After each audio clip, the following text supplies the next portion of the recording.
Most commonly used as a form of contraceptive, believe it or not, birth control has more to offer than what society socially constructs it to be. The medication has been something that our society lacks knowledge of and education in. We as women have a very complex reproductive system and as a society are not being accommodated for basic needs, nor are we allowed to discuss them casually in a public environment. This topic has been socially unacceptable to discuss, which has led to the general ignorance around the topic of birth control. Throughout this presentation, we hope to not only help our audience better understand society's views on birth control, but also present the conflicts and barriers we're facing about the topic. Truthfully, ask yourself what you know about birth control. What is it used for? Why do women take it? What types of birth control do you know of? We asked Ball State students what their thoughts were about these questions. Are you on birth control and why? Yes, I am. 1, so I don't get pregnant. 2, so I have really bad periods. And in high school I used to bleed through my beds and stuff, so that stopped that. And that's pretty much. What do you know about birth control? It's supposed to prevent pregnancies. Okay. Yeah. Is that Basically, okay. What do you guys know about birth control? I know that there's different types, and there's different there's different hormones, different ones, and there's ones that can go on the arm, and then there's IUDs and there's pills and stuff. Okay. Anybody else? I heard it mostly works, but then again, there's that little chance. That's about all I know. Don't really know much about it at all, really. Okay. What I know about it is that it's progressive thing. I think you the little tablet or whatever, it's marked out or something like that. And you have to continue with the plan that it has. That's all. Sure. And what do you guys know that it's used for? I know some people use it just for period pains or stuff like that. Yeah. But also, I met people who they use it to regulate periods, and also obviously using it to prevent pregnancy. Contraceptive. Sure. Anybody else? Okay. I don't know a whole lot 'cause I've Okay. never used it, but I know that it kind of whacks with your hormones sometimes. Okay. And helps prevent pregnancies. Okay. It prevents you from getting pregnant, not all the time. There's different types of birth control and some are more effective than others. It also helps regulate your periods and reduces your cramps. It can make you gain weight sometimes or lose weight. There's a lot of different side effects to different ones. Yeah. Okay. What do you know about it? Not as much as she does. Okay. What do you know then? I know that there's different types, different ways to take it. Okay. But you can gain weight from it and stuff. Sure. That's about it. Okay. Oh my gosh, right? According to a brief overview provided by Our Bodies, Ourselves, in 1950, the first pill was created after intensive research and over $150,000 raised to support the project. In 1965, the Supreme Court in Griswold v. Connecticut gave married couples the right to use birth control, ruling that it is protected in the Constitution as a right of privacy. However, millions of unmarried women in 26 states were still denied the use of birth control. In 1972, the Supreme Court in Braid v. Eisenstadt legalized birth control for all citizens of this country, irrespective of marital status.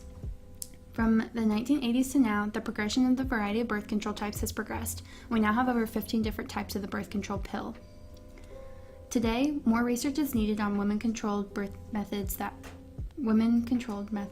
protect against STIs and birth control for men. Barriers to accessing reliable contraceptive remain for women worldwide.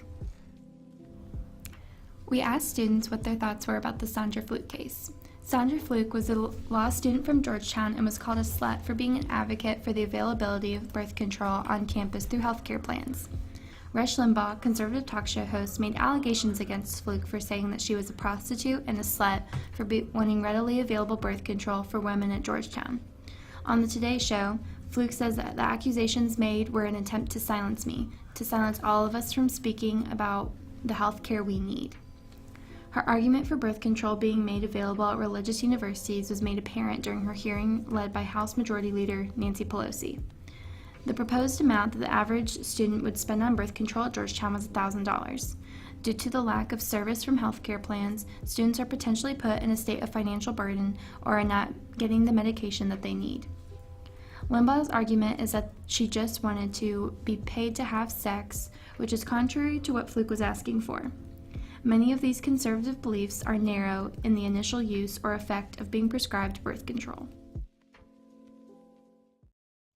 For 2 days, Rush Limbaugh has eviscerated Sandra Fluke on the radio. What does it say about the college co-ed Susan Fluke, who goes before a congressional committee and essentially says that she must be paid to have sex? What does that make her? It makes her a slut, right? Makes her a prostitute. She wants to be paid to have sex. Fluke, a third-year law student at Georgetown, is now the flashpoint in a debate about whether employers should be required to fully cover contraception even if they have religious objections. Fluke had been prevented from testifying by Republican Congressman Darrell Issa at this congressional hearing in mid-February. 2 congresswomen even walked out of the hearing after only men testified. But last week, Fluke was back before Congress, this time speaking at an unofficial hearing held by Democrats. Without insurance coverage, contraception, as you know, can cost a woman over $3,000 during law school. For a lot of students who, like me, are on public interest scholarships, that's practically an entire summer's salary. Those comments set off the talk radio giant on Wednesday. She's having so much sex she can't afford the contraception. She wants you and me and the taxpayers to pay her to have sex. What does that make us? We're the pimps. And again on Thursday. If we're going to have to pay for this, then we want something in return, Ms. Fluke, and that would be the videos of all this sex posted online so we can see what we are getting for our money. I don't really understand why he would say that she wanted money to have sex or whatever you just said. Yeah. Yeah, I don't think those things correlate whatsoever, so that was a pretty bad argument on his part. Yeah. Kind of a narrow-minded answer. Yeah, pretty much. What are your thoughts? I would agree with her. Okay, I knew you were going to say that. Okay, perfect. I didn't know about it, so that's really interesting. Yeah. It's kind of similar to like feminine hygiene products in a way. Yeah. Like they should be something that people should be able to get easily. Yeah. Because they're like being responsible and like trying to like not like prevent pregnancy. So I think that's very interesting that happened. Yeah. Yeah. It's wrong to slander people. That's like the first thing. So like just like talking bad about somebody, making up rumors about somebody is a pretty bad thing to do. I think that like contraceptives as part of the health plan should be something that's available to students, but like it should also be okay to like that not everybody's going to accept that. Right. Yeah, I mean, like condoms are already offered on campus. Sure. So, like why shouldn't, that be too, I guess. Okay. I don't know where he's getting that from. Okay. And I mean, it just sounds like another man who just wants to either not let women do whatever they want with their bodies, and like male birth control, or not birth control, but like condoms are so accessible, and so female birth control should be just as accessible. Sure. Okay. Now, we hardly see the use of birth control in the media today. Other than protests or rallies for Planned Parenthood, we see very little representation in the media and through television. Take reality TV shows, for example. When was the last time you saw a character take the pill before she went to bed, discuss going to her gynecologist, or being safe sexually? These are all unrepresented things that are what our society is facing on a daily basis. The only form of representation that is given in the media is the social construction of women during their menstrual cycle. We found a few examples of this in reality TV shows. Have you ever seen examples of it, or do you know of any examples that you could give? I mean, I've seen stuff about people trying to like get like free like hygiene products and stuff, but I haven't really seen a lot about it. Okay, yeah. Perfect. Media or women's health. If at all. If you have it, that's so okay to like say. the only time I really see it is kind of just like horror stories with it, like they're like oh, someone like got like an implant and it fell down and like cut something and like they needed surgery, that's really all I see it, but like I know it is like widely used. Yeah, and do you see it ever in like reality TV or movies or anything like that, film?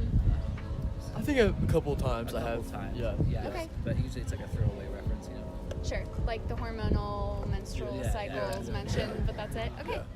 Where have you seen, or if you have seen, birth control or women's health portrayed in the media, and how? I typically see it portrayed like through the eyes of like Planned Parenthood is terrible and like they do all these bad, like they're only abortions, and I typically see it as portrayed very negatively, which is really frustrating. But I think like I'm starting to see on Facebook definitely like a small shift towards like, no, that's not actually the case. But in like mainstream media, it's mostly still like all negative. Still negative. Yeah. And that's for like women's health in general and birth control, or is there? Yeah, I think it's I would say from what I've seen, mostly negative. Okay. Do you recall the dates of these alleged tardies? One was last Monday. Mr. Hall, I was surfing the Crimson Wave. I had to haul ass to the ladies. I assume you're referring to women's troubles, and so I'll let that one slide.